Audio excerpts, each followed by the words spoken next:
Well, hi. It's a great day for some blue raspberry jelly belly. Thank you for joining me.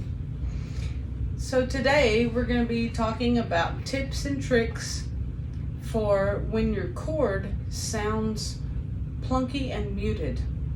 That means when the strings are not ringing out clearly like they should ring out very clearly. And sometimes you may hear sounds like that. So the first thing we want to do is talk about the main chord that causes this problem when you're a beginner is the C chord.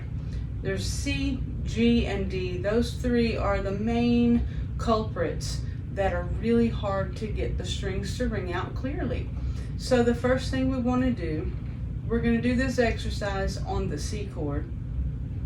So we want to make sure that our fingertips are in the exact location so we don't practice it incorrectly. So our first fingertip is going to be placed on the first fret space, second string. Second fingertip is going to be in the second fret space, fourth string. Third fingertip in the third fret space, fifth string. So once we get our fingertips in that spot, we want to take our thumb and bring it down toward the floor just a little bit. What this does is elongates our fingers so that we can get way up on the tips of the fingertips. And that's going to help to keep from your fingers, the back of your fingers touching any other strings, which could cause muting out and thumpy sounds like that. So we get way up on the fingertips in this way. We want to press down as firmly as we can and hold that down. Try strumming through the strings or picking through them and see if anything's still muted out. If things are still muted, it's okay. So what we want to do is an exercise that's sort of like chin-ups or sit-ups, that sort of thing, but with our fingers. So holding our fingers in the C position, we want to press down firmly and hold. You don't have to strum anything. Then barely lift up where you still feel those strings underneath your fingertips so you don't lose your spot. And then press back down and hold. And then barely lift up where you still feel the strings. Press back down and hold.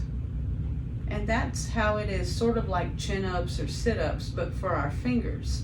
Because we are in the process, when we're new at this, we are in the process of strengthening your finger muscles, also building your calluses, also exercising muscle memory. And those three elements are required for your chords to sound clear when you play them. So we'll keep on doing these lift ups for a couple of minutes. The next thing we want to do is called count and move. So we'll take our hand off the neck and we'll count to 3. 1, 2, 3. And on 3 we go right to that C chord again. And at first you may find that you have to stumble around before you get to the C chord, and that's okay. But just keep going with it, because eventually you'll be able to get right on the C chord. So let's try that again. 1, 2, 3. Okay, and one more time. So we'll take our hand off again. 1, 2, 3.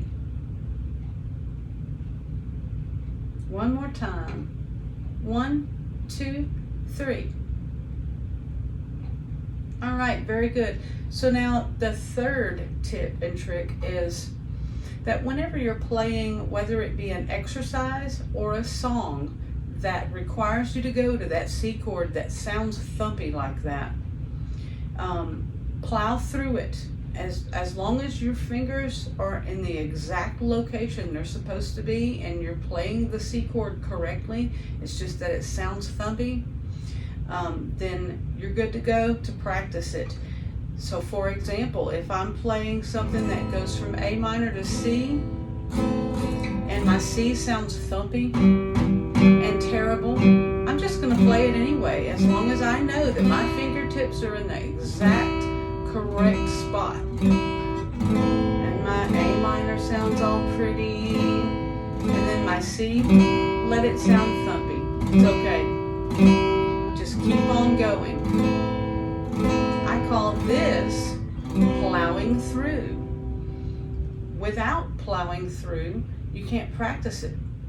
So if I was to say, oh, it sounds terrible and thumpy, so I'm just not going to play it, then that means you won't get the practice you need in order to fix the problem. So that's our tips and tricks for today. And I hope this helps. And cheers. See you soon.